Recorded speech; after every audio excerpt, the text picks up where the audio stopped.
বন্ধুরা দেখুন, এটা হলো পাবদা মাছ, এটা হলো সরপুঁটি। সরপুঁটিটা সর্ষে আর পোস্ত দিয়ে বানাবো ঝাল ঝাল করে। আর এই মাছটাকে আমি জিরে বাটা দিয়ে, আদা দিয়ে, জিরে বাটা দিয়ে এটাকে ভাপা করব।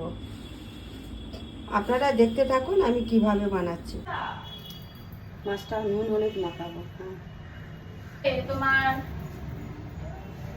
এই জন্য আমার ঘরে ডগ আছে 5টা। ডগিদের মাংস সেদ্ধ করেছি, ওদের খেতে দেবো। কড়াই তেল দিলাম, পাবদা মাছ ভাজবো।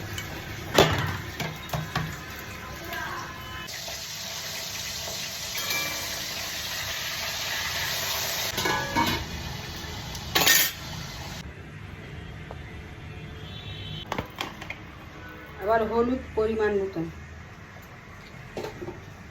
এবার জিরে আদা আর একটু গোলমরিচ বাটা একটু দিয়ে দিলাম।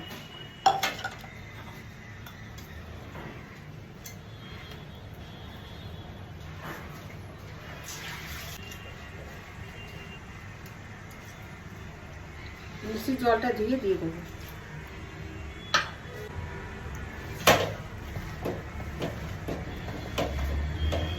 এটা মাখবো ভালো করে। পাবদা মাছটা ভেজে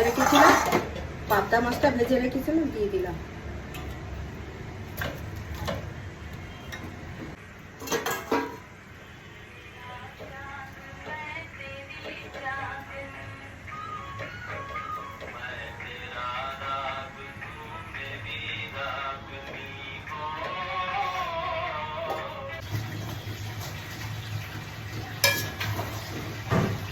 মাছের মুড়োটা আমার হয়ে গেছে।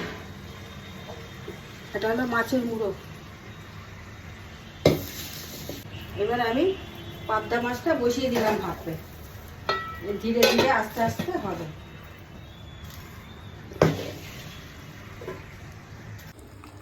বন্ধুরা দেখুন, আমার মাছ ভাপেটা হয়ে গেছে।